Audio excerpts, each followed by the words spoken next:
Welcome back to Life on Record, the podcast where we laugh so we don't cry about our soul-crushing realities. Today's episode is one that we've been looking forward to for a while. We're talking about something Kenny and I both have lived through, life after the military, but from a different perspective. Yeah, because leaving the military sounds simple until you actually do it. So today, we've got a very special guest. Jared Pitts is joining us. Jared, appreciate you being here. Hey, hold on a second here. I think he deserves a better introduction than this. All right, you introduce Jared then. How about that? Okay, so let's see. 2002 runner-up Groton softball champion. So Jared Pitts, former military, Navy specifically, father of 3-ish kids, 4-ish kids. You can clarify on that, Jared. Also full-time worker. You can get into what you do for a living, and business owner as well. Believe it or not, Paco's powder coating. We've mentioned that before on the podcast. So take it away, Jared. Hey guys, thanks first and foremost for having me on. As you mentioned, it's been a excited couple weeks here in anticipation of coming on. So really love to listen to the show and just have the opportunity to come on here and talk about some things. So, oh yeah, I forgot to mention that loyal listener. So this is one less stream we'll get with him on the podcast. Ouch! The numbers have gone down already. Taking a hit. It's all right. You can just do what we do, Jared. Just listen to our own podcast. That's how we keep our numbers in the 6s and the 7s. So, Jared, why don't you tell us a little bit about your time in the military, in the Navy specifically? So just tell us a little bit about what that was like for you. Yeah, so I was a ET, electronics technician, communications, radioman guy in the Navy and on submarines like you guys. And I'll walk it back a little bit to kind of how I got there, right? So grew up small town Ohio, like you guys, lower middle class family. Parents got divorced at 13. I was 12 or 13 when they got divorced, and kind of just on my own as a young man at that point. While they were pursuing other things, still had that guidance certainly, and bounced back and forth between them growing up, but got good grades in school and, graduated in a class of about 60.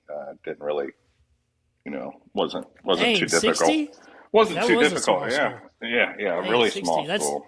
Our dad graduated high school. There was only 2 people in his graduating class, and he wasn't the valedictorian or the salutatorian. I don't know how that happened, but it's not true. He tells the story wrong. He's supposed to say our dad was salutatorian of his class of only 2. Only 2, yeah. Well, he says that. I have a piggyback on that story too. I always tell people that I graduated 3rd, which I did, but when I tell them the volume of kids that I graduated with, it kind of lessens my position, right? Regardless, I always got good grades. School came easy to me. Certainly wanted to pursue greater things than growing up in Sydney, Ohio. And much like you guys, I went the college route. I took, the dual enrollment thing my senior year. And so I already had some college credits upon graduation from high school. And then really just kind of continued that and stayed in community college locally, pursued that, and, just ended up seeing too much of my friends getting in trouble and kind of life progressing, them going to jail, and knew that's not what I wanted, but that's what would happen if I stuck around. So, really going off to school was kind of out of the question, not necessarily even financially or distance-wise. It's just I needed to escape somehow, And so it was important for me to pursue other things, to become as successful as I had kind of dreamed of as a young man. And a good friend of mine had actually signed up for the Navy. And so he got me excited and interested in it. Went and talked to a recruiter, had a lot of interest in, with a high ASVAB score, essentially said, you can do any job you want. So that was appealing. Looked through a couple, went to MEPS. They offered me a bonus. I remember a senior chief called me into his office at MEPS and said, "Hey, we're giving out these bonuses. Have you ever thought about submarine force?" And I was like, "No, not really." I looked at joining as a electronics tech in the surface side, and he said, "Well, let me interest you in this. Submarines are a small knit community. You advance faster, and you get a bonus." I was like, "Cool, let's sign up. Let's do it. Rock and roll." A $10,000 bonus at that point in my life was incredible, right? I might as well have won the lottery. So Yeah, did that's that. pretty good. Entering the Navy, getting a $10,000 bonus. Yeah. I mean, no brainer. You finish your first year and you get that paid out, and you get through sub school. So went to boot camp, and I think I'll be able to kind of talk about some of my wake up moments and about boot camp when I arrived later in the conversation, I'm sure. So went to boot camp and then got right into it. You get through that, and then you're assigned an A school, and that's where I met Kenny, and then our friendship started. Have had that friendship intact for 25 plus years. Met some of my best friends in the military, and kind of where it all started. Got upon completion of A school, went to Hawaii, lived there for a couple of years, stationed out there, did a couple Westpacks. So my career just kind of really had began there. So what would you say that your military, your experience in the Navy, like what did that mean to you, while you were in, like meeting, like you said, you met Kenny and a bunch of other friends that you still have friends with today. So what would you say that experience has been like for you? Well, so initially, I don't know if you guys remember, but when the bus pulls up to boot camp and you hear that cadence, that was like the moment to me. It was like, oh my word, let's go home. Shit's getting real. I mean, all I heard was that 1, 2, 1, 2, 3. I was like, what the hell did I get myself into here? Then you sit down in the barber chair and they shaved all your hair and you're like, oh no. What happened? Well, and then they give you that that sweet $1.99 what sweatsuit, with exactly. They don't even give you a uniform for a week, right? Yeah, with the Navy down the side. Yeah, P days. Yeah. Thanks for giving me some pajamas to chill in for a week, right? Yeah. Yes. And everybody you were a Smurf. That's what they called everybody. Yeah, that's right. That's right. P0. P0 days. I don't remember. What day you on? I'm on P01. And then that's we talking, Kenny. You can't remember anything. Shut up. I had corrective lenses. So I also had those damn glasses, and it was terrible. The BCs. Well, and they were, they were like plastic lenses, so they were not even corrective to what you really needed. So you kind of half-ass saw shit anyway. So it was incredible. Kenny, you had to wear those too. You had to wear those. Sorry, Jared. BCs, yeah, you had to wear those. Okay, so I'm gonna give y'all real quick what happened to me when I was in boot camp. They tried to give me those glasses, but they didn't know that I kept like my contacts because I wore contacts, and I was like, I'm not wearing these fucking glasses. You snuck. So I had my I snuck my contacts into boot camp. Yeah. What did you do for solution? I was gonna do that. I had a little vial of it, and then when we got a chance to go to the exchange, that's when I got some more. Yeah, fucking I had to be very careful, baby. But yeah, I snuck that in, and then they were like, "Wait a minute, don't you wear glasses?" And I was like, "I think you're confusing me with somebody else." And they were like, "Okay." They forgot about it. That's great, because I really thought about that, and I also thought too. I was like, well, I'm not going to do anything to bring more attention to myself. If you get caught, they'd throw them across the room, and be like, "Get you some glasses," blah blah blah. So I was like, whatever. So I just rolled with them, and I think the very first opportunity I had my mom or dad bring my contacts and fresh solution and all that to the first Liberty time we had, after you were done. So that was like one of the things. Close, right? Because you're Ohio. You went to boot camp in Chicago, right? So right. They were close. Okay, that's good. Yeah. That's pretty cool. Yeah. So the original question you had before we kind of got off topic there was the impacts that had, and it really, at the time, as a young man, it does feel like, oh, this is so difficult. And I remember just standing in lines and waiting and moving rocks and, going to class, and it felt very routine. And it's like iron your uniforms, and people are yelling at you, and then you kind of grow into a position of you've been at a command for a period of time, and then you have these relationships and these friendships that you develop, and it feels more like a brotherhood. So now as a looking back, really the Navy and being in it paved the way for all of my future career. I was civil service upon completion of college after I got out, and I continued to work for the Air Force in a position. So, none of that would have happened had I not originally enlisted and gone through that. So, looking back, it's really changed my whole life. I don't know what route or path I would have taken. Probably still would have went to college in some way, but never would have left Ohio and really seen the world and met the friends that the true friends that I have today. So while you were while you were still in the Navy, was there a moment where you thought, "Shit, I should not be here. I need to get out," or you were like, "Hey, this is exactly what I signed up for, and I'm really enjoying it"? It took me a long time to ever have a moment of this is exactly why I wanted to be here, and I'm glad I signed up. And I say that because it takes so long, because they tear you down, they build you back up, which is the whole goal, Mm-hmm. right?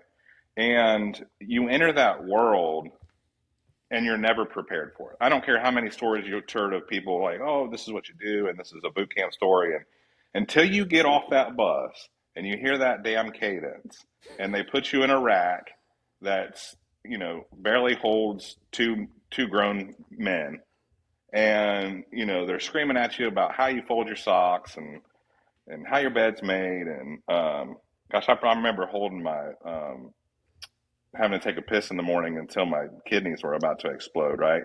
And you did all this to basically avoid doing push-ups or getting screamed at. So there were so many like, oh shit moments initially.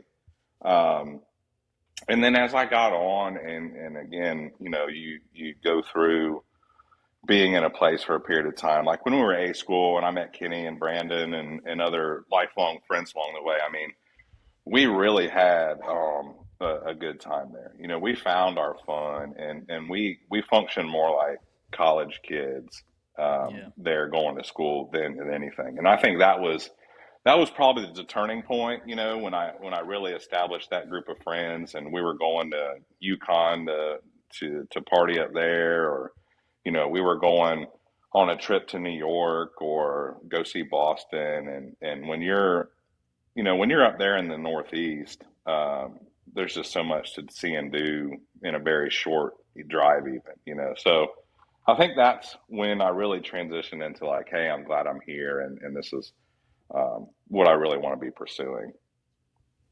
Okay, that's cool. So that was why you were in A school, and you hadn't Yeah. even gotten to the Navy yet, the real Navy. You haven't gotten to a ship, or in your case, you hadn't gotten to a submarine yet. So anything else you want to tell us about the time while you were in? It was there. I think you were saying that there was a kind of a little bit of a story that you wanted to tell us about something. I was just trying to remember. Oh, you said you wanted to talk about Yeah, it was mainly just the oh shit moment of the of going ship to boot moment. camp. Okay. But you choose orders based on your finishing position in your A school, right? And I think there were, Mm-hmm. oh, I don't know, what would you think? Probably about 20 kids per class or so. And there was one set of orders to Yeah. San Diego, and that's where I really wanted to go, and then two for Hawaii, and I finished second. And I was like, cool, let's go to Hawaii. And for me, I mean, from a kid that grew up in a town of 20,000 people in Sydney, Ohio, very rural, farming community, to go and, get a chance to go to Hawaii and live was like mind blowing, right? So, got stationed on the USS Columbus out of Hawaii, out of Pearl Harbor. Um, and I mean, you just couldn't beat that. My barracks had an Olympic-sized swimming pool out front and beach volleyball, and we cooked out and went out to the clubs every night. Every week there was a new rotation of girls on vacation, and I mean, just the absolute dream for a 22-year-old at the time. And so I had an awesome time there, and eventually saw and did, I think everything you can do in Hawaii, including, going on multiple Westpacks and going and seeing Japan and Guam and Singapore and actually functioning in my job, conducting missions and ramp ups and workups for all kinds of, I can co-ops with see other that. countries. And so, yeah, really learning and conducting exercises and missions for what the purpose of what we were there really for, in Yeah. addition to living in Hawaii at the time. So, really cool first command. And unfortunately, it got cut a little short for depot modernization period. So the boat essentially got moved to Bremerton, to Seattle area, I guess, is for those of you, people that don't know what Bremerton in Washington is. But went to the shipyard there, and that's kind of where I finished out my last couple of years and then got out. So, Okay, yeah, that's pretty cool. Yeah, Bremerton, just for people listening, is across the sound from Seattle. So you have a naval shipyard and a base where there are submarines and surface ships and aircraft carriers in Bremerton. And then up the road from that, there's another submarine base where it's just submarines. And then even further up that road, but actually on the other side of the sound, north of Seattle, there's some DDGs that are stationed up there and some some air wings, I think, or sorry, squadrons, something like that. They're stationed up there in Washington. I was stationed in Bremerton as well as when I was on an aircraft carrier, so intimately familiar with that area. Unfortunately, when Kenny, short amount of time he was in the military, in the Navy, he didn't get to experience going to Hawaii. I did several times, although he's been there on vacation, but yeah, it was a great experience when I got to go. My wife actually flew out to Hawaii and got to spend time with me when I was in Hawaii, and I was there for RIMPAC. So I don't know, Jared, if you knew about RIMPAC or you've heard about that, but I got to the carrier that I was on got to participate in RIMPAC, and we hosted the largest reception that they have every year on the carrier that I was on at RIMPAC. that's cool. A lot of parallels in what we did, because I was a part of one too, and they actually pulled into Pearl Harbor and like dock right next to us. So got to take a tour and get to know the ins and outs of what a carrier looks like through the eyes of those guys. It was a pretty cool experience. Yeah, that's cool. All right, so let's talk about the moment a lot of people don't really get to see, and that's the getting out of the military part. So was your transition planned, or did it just kind of happen? Yeah, so I had always, I signed up originally because um, I wanted the GI Bill money in the end and to go back to school and really get that education. That was drilled into our family, my sister and my cousins from my grandfather and grandmother. And they always, we got to go to college, you got to go to college, got to go to college. So, I thought the saving grace was if you get your degree in our family, then you're in good standing, right? So, having about a year in, took some classes while I was in, getting out. I had about 2 years to finish up. And so that's what I really wanted to pursue when I got out. So it was never my intent to even stay. I saw a lot of the dynamic of how difficult it is to be in the military and like start a new family, like get married and bring a wife into that world, and then be deployed and to have children involved. Being an electronics technician, you get a lot of those communications and kind of sift through those emails and a lot of Westpac. So, I mean, I saw and read a lot of terrible news. Like, hey, I just got home and that their significant other had packed all their shit and moved back to Indiana with the kids, and they're coming back with little Miss whatever. They meet these women overseas, and a lot of marriages are ruined, and it's difficult, man. I never wanted that. I wanted security and a career and a degree and a wife and kids, and just like the American dream type thing. A nice house, a fence, and a wife and kids, and But you want that to was my pursuit. focus on that education first. Yeah. Right, right, exactly. Yeah. That was Yeah, smart. that makes a lot of sense. Yeah, that's what I Matt, did when I was in. If you've listened to well, the podcast thus you got far, you married. would know. You got married while you're in. Twice. Yeah, I got yeah. married twice. Well, and certainly, I've learned so much about both of you and listen to this, and that's exactly the difficulties that you encountered. It's hard. It's hard on a young family. It's hard individually on just being being in the Navy and being deployed and away from things and out to sea on a submarine under the ocean. I mean, with 120 guys, and you're just making up shit to do during the day because you're so bored. And I don't know. It's just wild unless you've experienced it. Yeah, exactly. And talking about those Dear John emails, because they weren't really letters, they were emails, really, right? Or they would come back and find out all this stuff happened with their spouse. And that was something that happened with me. Is I came back from underway, and my wife wasn't even at home. My daughter was over at she was in a CDH home, so is where, or CDH, whereas a child development center didn't have enough space, so they had these people that were authorized to take care of your kids, and there were other kids that would stay there, so like a daycare. And my daughter was there, but my wife wasn't home. She wasn't working. There was actually some other woman, a friend of hers, at our house when I got there. And then she's like, "Oh, I've been staying here." And I'm like, "What do you mean you've been staying here? You can't stay here." We lived in military housing, so it's like, "What are you doing? Get out of here." And then she said, "Oh, there's a letter for you in the bedroom." And I went in there, and it was at the time it was from my wife.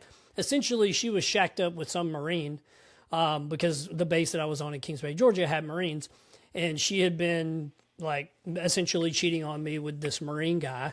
But then, long story short, later on, this is months later after we had already gone through divorce and I got custody of my daughter and everything, the Marine that she was seeing, she actually moved back to Alabama, back to our hometown to live with her parents or whatever.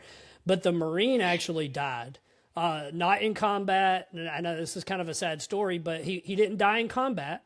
He didn't die in like some kind of weapon issue, at a range or something. He wasn't out fighting. He died because he was driving his Humvee on the base from training, and he was driving it too fast, and it flipped, and he broke his neck and died in a car accident on base. I thought this is not to veer off onto the funny part, but that is incredibly wild. I think it's funny, but it sucks that the guy died. But I was like, this is the most ridiculous thing I've ever heard. And it was like news on the base, and it was in the paper and everything, because they harped on driving slow on the base, and especially in military equipment. we know about that. Yeah, you guys probably know about that, right? I'm sure you have a story to tell. But I don't know if we tell it today. Had already gotten in trouble for driving too fast in the Humvees when they were doing training, and he flipped it, and when he did, he hit the side of the interior or something, and it broke his neck. I thought the story might be that he was hit by a sailor in his truck, which might have been you. No. Yeah, was this? I mean, maybe was this on Forensic Files or something? Yeah. No, yeah. Marine hit by sailor off duty in truck. Well, what? Yeah. I have a different letter story. If you guys will entertain me for a second, and I don't know, maybe I'll get in trouble for this, but so I don't even know if you know about this, Jared, but when we were in Groton, we were in sub school, and actually I think it was that weird time when we first got there until we actually started submarine school, because if you remember, there were so many people there, they were backed up, so we were actually in awaiting sub school. They just like created this new thing where it was like class up, like awaiting class up or something. Well, you had to go clean every day, like you just clean the trash. Yeah, you just move rocks from hey, take this pile of rocks, sweep and mop the barracks. Mm-hmm. I mean, it was just busy work, You had to muster twice a day, and they had to make sure you were still there. Yeah, I remember. Yeah, so I don't know if I can't remember who I've told this story to, but there was a room dedicated to shit people left behind, like lost and found or whatever, or people that I guess had already left Groton and they just left this in their room. It was, like sea bags and luggage and just all kinds of crap. Well, I was bored one day because, there's only so many times you can mop the floor. And so I go in this room, and I think somebody else was with me. There was a guy that I used to hang out when I first got there before I met you guys. And I do remember, Jared, I don't know if you remember this. You did when we were awaiting sub school, your room was like just down the hall from mine. I do remember that. But anyway, so I'm in this room. I'm very curious. Obviously gets me in trouble sometimes. Well, and this story might get me in trouble. I don't know, but keep talking, Kenny. You cut out a little, but keep going. Yeah. So I'm in this room going through people's stuff that they left behind, and I come across this letter that this guy wrote to his, I'm assuming his dad, somebody back home. Without reading it, it's not as funny. You knew because it said "Dear Dad." No, it didn't. Who's this letter to? It didn't. Probably. But during the letter, it's very, like redneck talk, real Southern talk. Like you got to read it like this to really understand it. Was in the writing that way. That's how. Yeah, it was in that writing, in that style. Slow Southern style. Alabamian. All right. So actually, he knew that because it said "Dear Paul." Yeah, Dear Paul. Dear Paul, Dear Papa, I'm looking to call you out on a couple things here. But it was in two different colors of ink, so I guess one pen ran out, and then he started using it. But it was also different days. Like you could tell it was a different day that he was writing the rest of the letter, and it's hilarious. I still have it, and I've debated whether to bring it out. Wait a minute, you took that letter and you still have it? I still have it. Yeah, we got to read that on the podcast. There's even a phone number. There's a phone number on there. But it was 20 plus years ago. Wow. I think even better, we should try to find this guy and have him read it. That's what my wife said. She's like, "Yeah, we probably should try to find this guy." It's pretty funny. It's pretty funny. I break it out every once in a while and read it just for a good laugh. Well, I mean, I guess you really think like that's your only outlet at times is to put your thoughts on paper. I found a couple of letters, I guess, that I just never sent to my mom or dad when I was in boot camp, and it was like, just to get the message back to myself at some point when I was done. But it was like almost a depressed state, like, oh, this sucks and But yeah. And like I said on a previous podcast, that's how I found out our parents split up. Was right. Dad wrote me a letter, and the return address was our grandparents' address, and so I thought that was weird from before I even opened the letter. It's a weird way to get that information. But it's like living in the the old days. Well, do you remember? Did you ever hang out with what was the first baseman's name? The lefty. Big guy, remember? Yeah, I remember. He was married. You'll remember his name, but he was married, and we went over to their house, and they kind of always hosted us, and his wife and he were from the same hometown, obviously, and it was like middle of nowhere, Indiana. Like from Indiana, yeah. I remember that. Yeah. And it just seemed to me like, oh man, this is really cool. They're just high school, sweethearts and they have it all together. And she was so nice and like cooked his meals and Miller was his last name. Miller, yeah. And they were both super kind, super great people. And all of a sudden, because I think he went to Kings Bay. All of a sudden, I remember somebody telling me a story, like, remember Miller? I was like, yeah. It's like we got back from deployment and she moved all their shit back to Indiana. Like, holy cow! Like, even when you think you have it together, on both sides, it just shows how much more difficult it really is on. Yeah, when until you spend that time apart, right, 3 to 6 months away from each other with hardly any communication. It's difficult. We've talked about that on our podcast, like how. I mean, you guys didn't have to really deal with it as much as I did because my wife, 20-something years in the military, when we got married, I'd already been in for, 3 or 4 years. So over 20 years, that we were married in the military and I was gone, 60, 70% of the time. So it's tough. It's tough on family members to have to take care of everything and then still be okay with you when you get back. Hope everything's okay. Yeah. And so myself seeing that, that's why I never really pursued like, oh, you can get a $40,000 bonus and stay in. I was like, I don't want to be a career and have a family in this. So, um, So was it harder than you expected it was going to be when you got out? Like, what was the difference between what you thought civilian life was going to be out of the military and then what it was actually like? well, I approached it as people often do in any transition in their life that's major. While I was in the Navy, it was like, oh ho hum, I can't wait to get out. The grass is always greener on the other side. I'll go to college. I'll move to Florida. Blah blah blah. And then you get out and you're like, man, I really miss that structure. I got all these, all this free stuff, and you had a place to live for free, and you had meals for free, and you had a good salary, and you made good money, and you had that support system. So when you get out, you lose all that, really. Not necessarily all of it, because you still have a lot of resources that most people don't with, VA and all that other stuff. But when I got out, I immediately, like I said, I wanted to go back to college and finish my degree. So I moved to Florida because there was no way I was going back to Ohio. I didn't miss cold weather. Hawaii spoiled me. I was not going to go back and see snow and gray and stuff for 8 months a year. So our good friend was stationed in Kings Bay and lived in Jacksonville.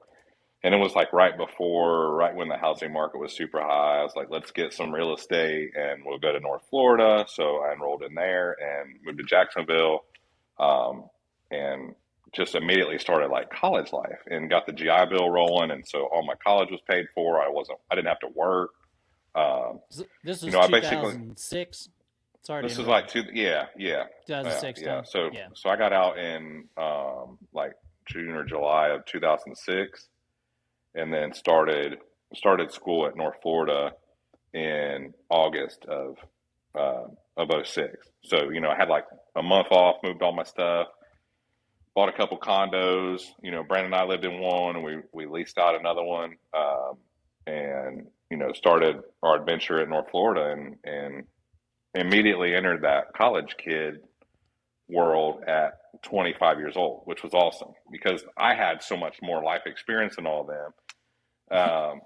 And still had that factor, like, these girls are 19, 20 years old, and, I could tell them anything, right? So it was back into that, like going to the clubs in Jacksonville and going Mm-hmm. out and meeting all these girls. And so it was just another, Do you remember another, Club H2O in Jacksonville? Do you remember that club? I don't know if it was there. I'm sure I've been to all of them. Did you listen to the latest episode, the one that I just came out this started it. past Yeah. Monday? I don't Yeah. think I got to that point.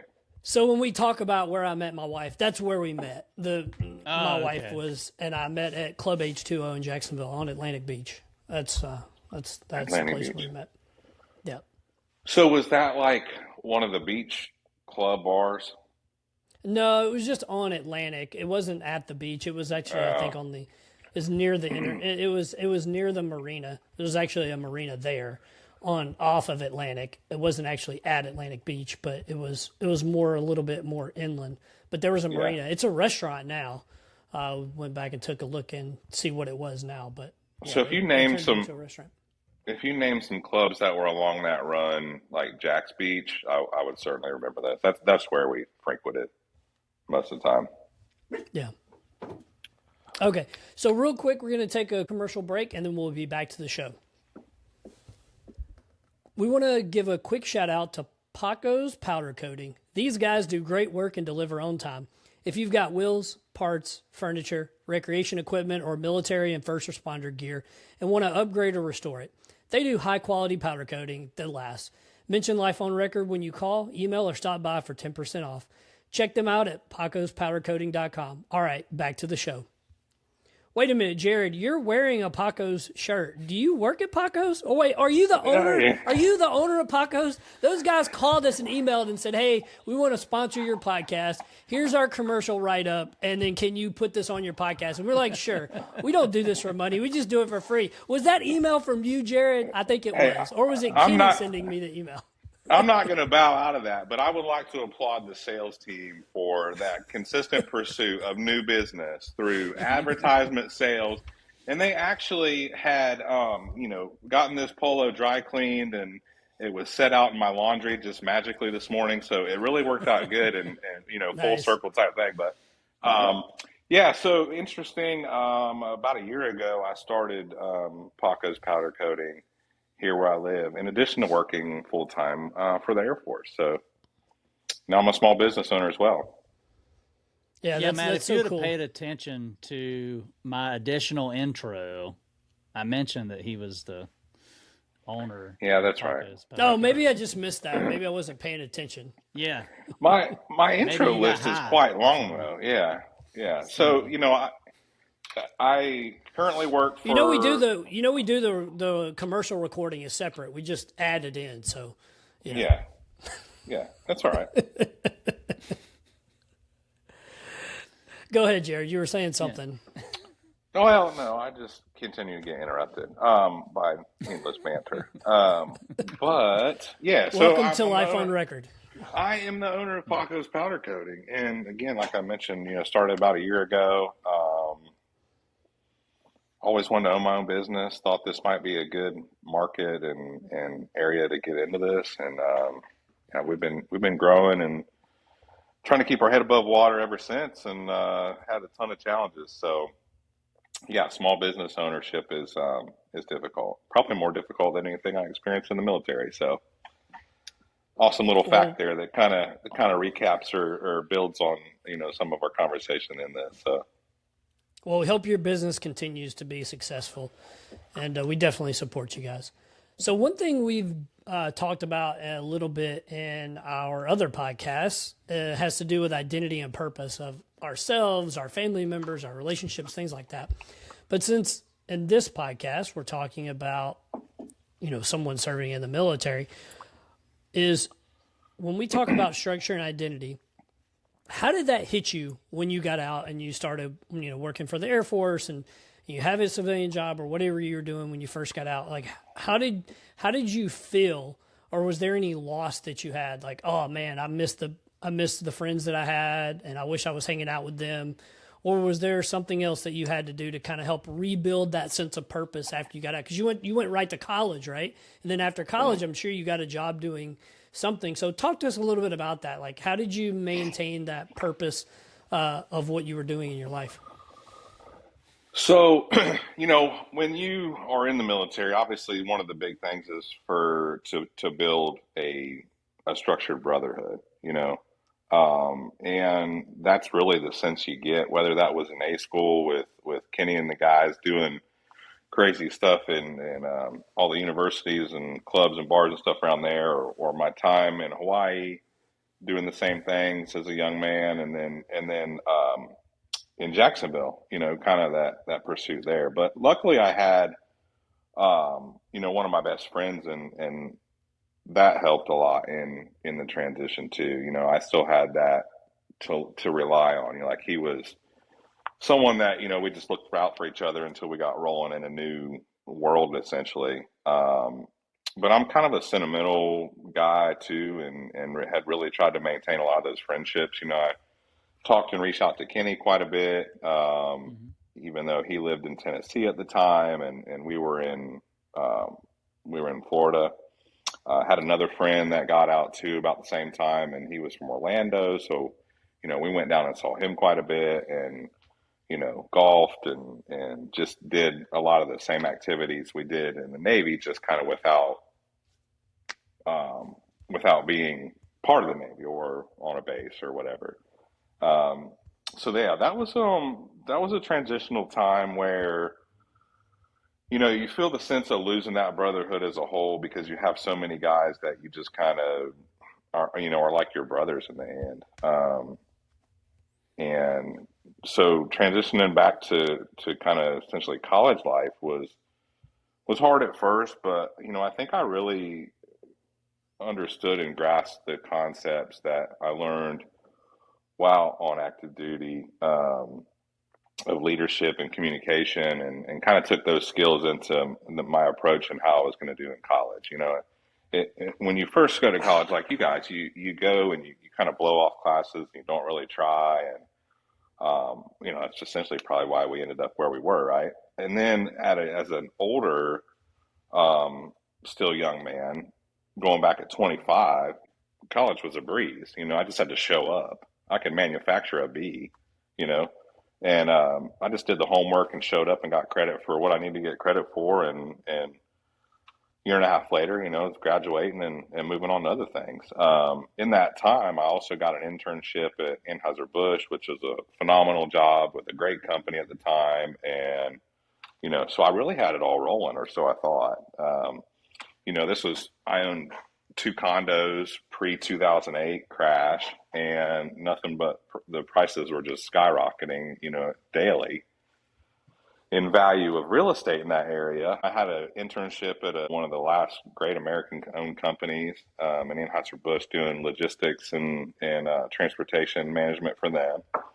And I was finishing up my degree, and really the pursuit of life was on. And so I was in a good spot after, really. So the transition wasn't very difficult for me. I just kind of got instantly injected into a new world. So was there I think you might have answered this question, but was there a moment where you were just like, okay, I got this. This is great.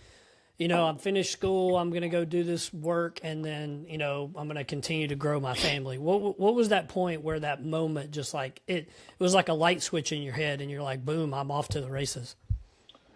Yeah, I think probably once, we were able to obtain the real estate, and then when I got the internship at Anheuser-Busch, I think that kind of paved the way of like at least what the next 3 to 5 to 7 years may look like for me, because they had a plan. They bring me on as an intern, they'd hire me at full time upon completion of my degree, and so I really luckily had this whole kind of map of where I was going to go in the next 5 years, which is very uncommon for someone that age. And so for like the first time in my life, I felt like I had direction, because it takes such a long time to really understand, hey, what do I want to do in life? The Navy kind of gave me some perceptions of what that was. But what it really gave me was the ability to work hard and just kind of keep pursuit of what it was I really wanted. So I think certainly in those moments, those were the times where I really was kind of reflecting on, hey, this is the point where I felt like I was off and running on the next stage of life. That's cool. So next, we're going to hit you with some real quick questions. So don't overthink these. These are going to be some quick hitters. So just tell us the first thing that comes to your mind. All right. All right. Let's do it. Ready? All right. Best duty station. Pearl Harbor. Your hardest moment in service. Chief of the watch, not when the Ford MBTs didn't blow and we sat parallel in the water, vertical, I guess. Yeah. Oh, not Not good. parallel, vertical. Yeah. Vertical. I was on the bottom rack asleep, right, and he didn't. The front tanks didn't blow, and we basically sat like a bobber. So everybody was like rolling around. It's like, oh my gosh, this is death, right? But That'd be scary. It was kind of crazy. Yeah, it was wild. One word to describe your transition. Let's see. I would say interesting. Interesting. Okay. Yeah. All right. Coffee or energy drinks? Oh, both. You got to pick one. No, energy drinks, I guess. Energy I don't. drinks, okay. Only because I can't drink coffee all day. I only like it in the morning. Okay. Yeah, it can be One hard thing on you your miss stomach. about. Yeah, that's true. Yeah. Yeah. One thing you miss about the military. Geez, just the camaraderie between friends and even though you're a coworker, I mean those guys are like your brothers, so certainly probably miss that a lot. Okay. And one thing I'll fill in. Yeah, I'll go fill ahead. in just a little bit. So I went back to Hawaii and took my family. I had a work trip at Hickam, And so I piggybacked and added like 10 days on that trip and took my family with me. And we went back to the sub base, and I was like, what in the world has happened here? I mean, I remember days where we were out there painting we made everything look pristine, right? Everything, every blade of grass, everything that could and should be painted was perfect. The barracks were awesome. I mean, I walked on that base, I was like, my kids were not impressed. And I've told them stories for my whole life, like, oh man, this is where Daddy lived. He lived at this horseshoe barracks, and they had a Olympic-sized swimming pool and white sand beach volleyball courts. And we went there, and all that shit was gone. And my kids were like, yeah, Dad, place is a dump. So it's just kind of disappointed in that. But yeah, so just a little bit to add there. So what's one thing you didn't miss at all from your time? Gosh, I didn't miss duty days. I can definitely agree with that. I don't miss a mid-watch, that's for sure. I don't miss this, right? And you'll love this. Shipmate, 15 minutes before watch. Like shut the fuck up, get out of here. trying to sleep in the top rack, and some seaman recruit trying to wake me up, man. I got 15 more minutes. 15. Yeah, there are a lot of times I would hear from the messenger when I was chief of the watch. The messenger, yeah. The messenger telling the chief of the watch when I stood dive was, I went to go wake up so and so, and they got mad at me and like ripped the curtain in front of my face or pushed me or something. That like, why are they so mean to me? It was like, well, you just woke them up from a dead sleep. And they probably only got a couple hours. Yeah. You go wake them up again. I would just say, go wake them up again. Go wake them up again. That's all I'd grumpy say. Grumpy ass egg ganger got to go down there and smell diesel for 4 hours. He's going to be pissed. Yep, exactly. Yeah, and especially as soon as they would get on watch, they would get up, they would go eat, they would go relieve the watch, and then I would call them. Hey, you need to start the evaporator. And they're like, son of a bitch. You could hear them. Like, boom. Hang up the phone. Click. Thanks, bud. Click. Yeah. Mm-hmm. Yep. Well, thank God you weren't the chief of the watch when those tanks didn't blow, so. Oh, yeah. That never happened. When I was on watch, everything seemed to work okay. I mean, we had a lot of casualties. We had several casualties when I was, a lot of drills too, but there were several casualties that happened when I was chief of the watch and dive. But it wasn't anything super bad. So obviously I made it back. So it wasn't bad. Wait, you said you had some casualties, but it wasn't bad? What? I'm confused. Yeah, well, bad means like the submarine doesn't come back. Death. Right? That's bad. Yeah. No, that's death. It wasn't anything we could handle. We had fire. We had flooding. Oh, you're talking that's about like the Santa Fe. Things. Yeah. You're not saying people actually died when you say casual. No. You say casualty. It's a different term. Obviously, casualty means like had I went to my boat, I might have found out. Yeah, you would have found out. Yeah. No one died on any of the submarines that I was on. Now, some people died either before I got there or after I got there for different reasons. Somebody died of a heart attack because they just had a bad heart, and then there was people that had died because machinery or something like that. But never happened when I was on a submarine. No one actually died, even though we did have casualties. I mean, we had a fire once and I wasn't standing watch. I was in the galley, I think, at the time. I was a junior sailor, and there was a fire in the and this is SSB, and so it was in the machinery room, which was just below the galley, and the watchstander was in there trying to put it out. Well, also one of the off-going watches lived either in the torpedo room or which was real close to the machinery room, and they ran in there, grabbed a fire extinguisher, standing there in their underwear, putting the fire out. It happened though, man. If it's a real casualty, people just they're just there. Yeah. Can you imagine if that fool would have got caught putting his poopy suit on though and be like, "What are you doing? There's a fire." But that's what you do during drills, though. You put your everything on, you put your boots on, then you go respond. But if it's a real deal, no, people show up in their underwear. Yeah, or that's pretty much all they're wearing. That and a t-shirt, maybe sometimes. But yeah. They had their boots on though. He had his boots on. He put his boots on. Yeah, but he got in there and they got the power secured and they were able to get the fire out. So. Hey, listen, if you're wearing your dolphins, you better show up in your underwear if there's a real fire. Just period. Oh yeah, that happened that's every what they time. mean. When we had That's flooding, what they mean. somebody showed up in their underwear. A bunch of Yeah. people did because it was in birthing is where the Yeah. flooding was.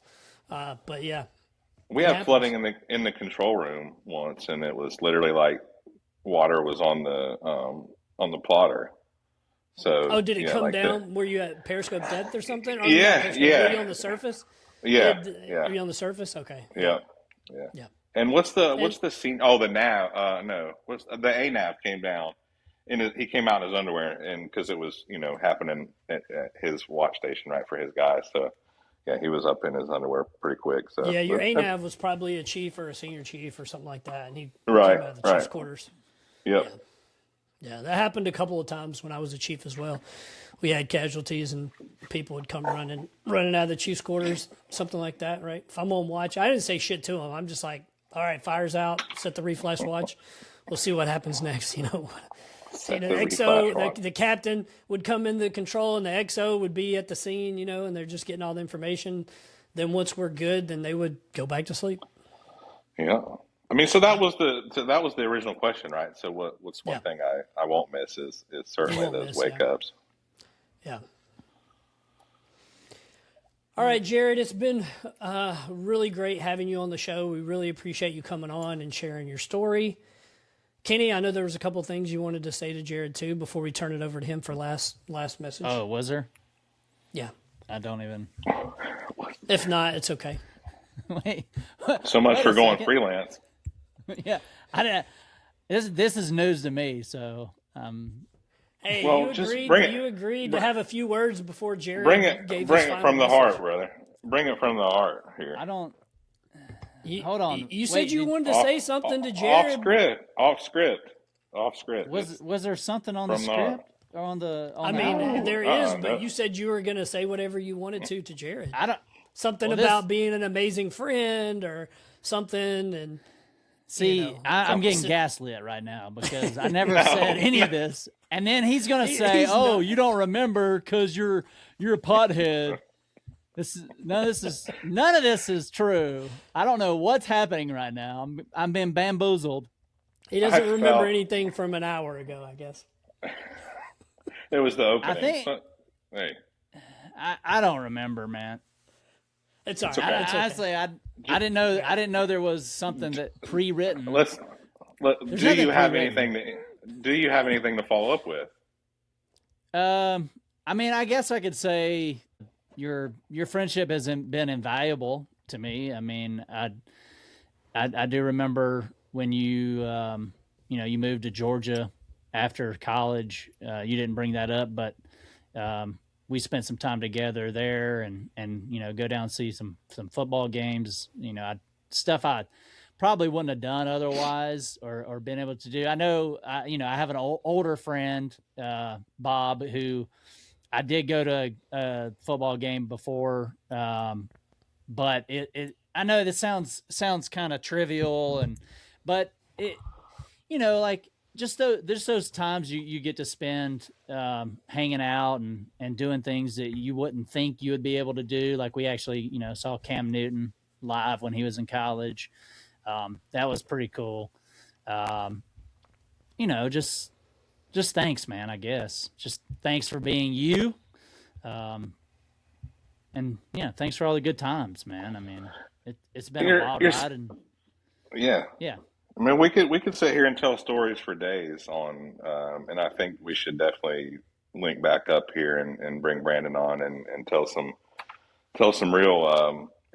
really good stories and Real highlight grinding some of those times. Yeah, yeah. I mean, just we could talk for days on that, and we have, But like I mentioned before, being a sentimental person and always trying to keep those friendships alive were really important to me, man. So over, we've been friends for 25 plus years and really That's seen crazy.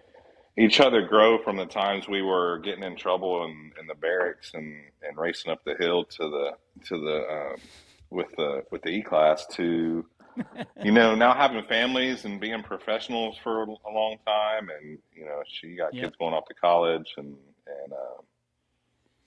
we got 20-year-olds, so Yeah, just time crazy. flies by, man.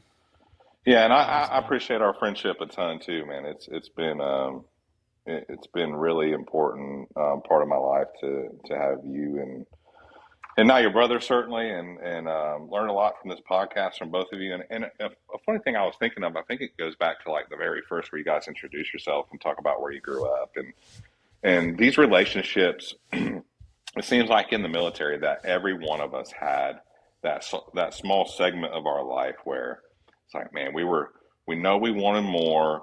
You know, you wanted to be successful, or you just had to get out of a bad situation where you grew up, or whatever drove you in your life at that point, not even knowing what you want to do ultimately.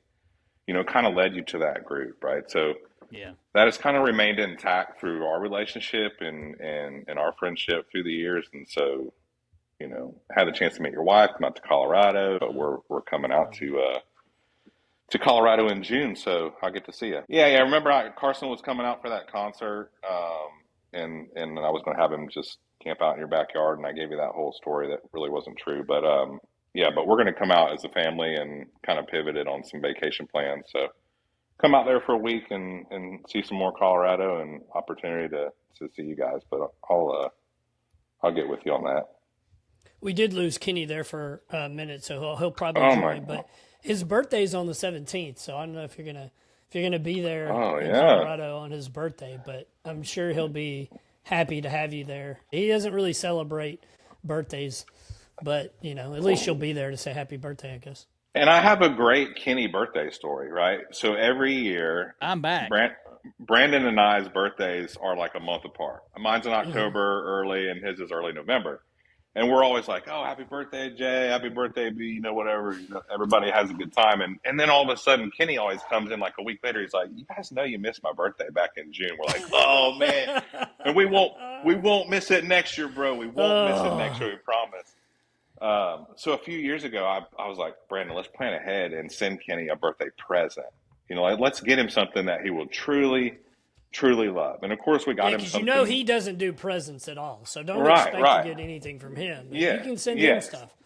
Yeah. So we got him some Auburn stuff, and then I think the very next year we forgot again. So that's just a little, for some odd reason. I always thought you guys just theme. did it on purpose. No, it's legit. Like it's a reoccurring theme of honest forgetfulness in the birthday thing. And I don't know. It sneaks up on you in June, I guess. Yeah. That's all right. Here recently, I sent Kenny a bunch of stuff that's probably enough for his birthday for the rest of his life. Yeah. Having a sibling work for Fanatics is a good thing and a bad thing, because send you a bunch of shit. It's like, it's awesome. Can't use this. I certainly utilize Give that. it to somebody else. Well, going back to, you were saying before my camera decided to crap out, or my computer crapped out, you're saying every podcast. You guys, and I didn't do anything this time. I'm just looking at you guys. I don't know it's just an old Chromebook, I guess. I don't know. So you said you're gonna be here in June. You mentioned Carson before. Yeah, remember he was coming to see a Red Rocks concert, remember? And I was like, oh, let him camp out in your backyard. And you thought I was serious, and I was just kidding, obviously. But at least you were out there, and I told him, well, at least you'll have the opportunity to get with Kenny if you need to. And so yeah, we kind of pivoted. Originally, we were going to go to Alaska, and I had a work trip in Elmendorf, and I was going to bring the family up there, similar to how I did it with Hickam last year. But regardless, we switched, and we're coming to Colorado around your birthday. So I'll be sure I'll plan something for you. Yeah, sure. Maybe like a Mexican restaurant where they come out and sing to you, and presents. I'll have Matt send some Fanatic Well, here's the stuff. thing. That Auburn stuff's on sale right now. That Auburn. Yeah, it is. It's this always goes on back. sale. This goes back and ties in to me. It's a constant struggle with being an adult and being a child, because the child part of me wants people to tell me happy birthday, but as an adult, should we really care about our birthdays? That's why I'm like, should I say anything when y'all forget my birthday? In the back of my mind, I'm like, damn it, I want them to tell me happy birthday. I secretly keep mental notes on who did not call me on my birthday, right? and I don't necessarily hold it against This is them. so I Jared. just I just keep this list of like, for 41 years that you called me and you decided this year to forget. Or I'll also do this. I'm like, well, so and so called me, but these people also only text me. I expect a phone call at the very least, right? And of course I think you should send me a present or just really give it to me, but maybe just send it to the house. I don't want to like open it in front of you with cake and Right. record It's it a and little all that stuff. awkward. Yeah, just I send it don't to the house. I don't need anything like that. You don't even have to wrap it. Just Well, give me some. has your mom ever forgotten your birthday? No, no, I don't think so. That happened Oh, to our me mom has forgotten Kenny's birthday a couple of times. couple years ago. Which is weird because she doesn't work. She's just at home all the time. Most of the time at home, maybe visiting with That's family or retirement, right? friends. Yeah, yeah, Yeah, exactly. So, yeah. When you what's don't her have a job to go excuse? to, right? Well, yeah, what's her excuse for forgetting? And she I listens don't to our know. podcast too. I don't know. That's She'll hear wild this. to me. Wild. My mom doesn't. I've talked to her. My mom about it. I've doesn't talked to yet. her My mom about it. doesn't listen to the podcast yet. So I will say I would totally. I don't. My dad would be more likely to forget than my mom. So, and they're both retired. Yeah, So, but yeah, she's it's never forgotten. it is what it is. I cry myself to sleep every night. It's all good. Hey, it's a learning opportunity. Okay, it's a learning opportunity. For Yeah. her at 60, almost 70 years old. But really, seriously though, learning. when I thought ahead and I was like, Brandon, let's get him something. Well, it's like it'll mean the world to him, and it's Auburn, which you cherish all your Auburn stuff. You have your little shrine of Auburn paraphernalia, not Yeah. paraphernalia, Auburn paraphernalia, in your little Auburn room with your Cam Newton statue and whatever, right? With the candles and everything around it, so it's like, Yeah. Cam Newton, Yeah. we love Exactly. you. Of course. You guys are Before and just after every jealous. game, he Hey, lights we incense. we don't get good players all the time like Ohio State and Alabama, Jared. We have to I you know know. we have I to know. celebrate when we get one. Well, I was gonna go back and mention that. You said when you came down for a game and stuff, but what was a better time? What an awesome time to have you come down and let's go see Cam Newton play. I mean, that was just rock star period of time in Auburn. Yeah, it was wild down there. Yeah. So, and a lot of my friends that I had met in Atlanta when I was living there were Auburn alumni. So, they were like, oh, you Yep. got to come see a game. And then they walked me through the cow pastures and I was like, what the hell is this place? And like, whoa, can somebody please come That's pick what me up on a side by side or a golf cart or something? And, it took forever, but no, it was another, brief moment in my time there before I got married and had kids and all that. But yeah, really a lot of fun, living in Atlanta was a lot of fun. good times. That's man. so cool. Jared, we really appreciate you coming on and sharing your story, and especially having this conversation with us so that people can hear the things that normally they would not hear, right? And hearing about the real experiences, right, that us veterans get to share with each other, and we can kind of reminisce about those things. But if you could leave people that are listening to this podcast, again, not a lot of listeners, with one message about your life after the uniform, what would it be? I think the message would have to be to continue to pursue your dreams, even though you don't necessarily know what you're doing, right? And two factors really play into that, which are, um, well, really just one, multiple ones. But for me, it was hard work. Growing up, my family were farmers, right? And so hard work ethic was instilled in me at a young age, and then that just kind of continued and built with the being in the military. And then, I wanted my degree and education and all that. So that kind of groundwork was laid out at a young age, and then it's the hard work that continued really helped me reach those goals. Even though you don't really know what you want to do, and I never said, "Hey, I want to work for the Navy and be active duty and manage ships and aircraft from a civilian level for my whole career, and then start a small business when I'm 44. Those weren't my dreams at the time. You just don't, you can't imagine where your life will lead to. But I was really given the tools through my time in the military to be able to pursue those. Jared, that's a great outro, and we want to end with that. So thank you, everyone. That's all for today's episode of Life on Record. Like, share, and subscribe. And if you're new to the podcast, tell a friend, family member, or colleague about us. We just might make their day. Thanks for listening. Peace out.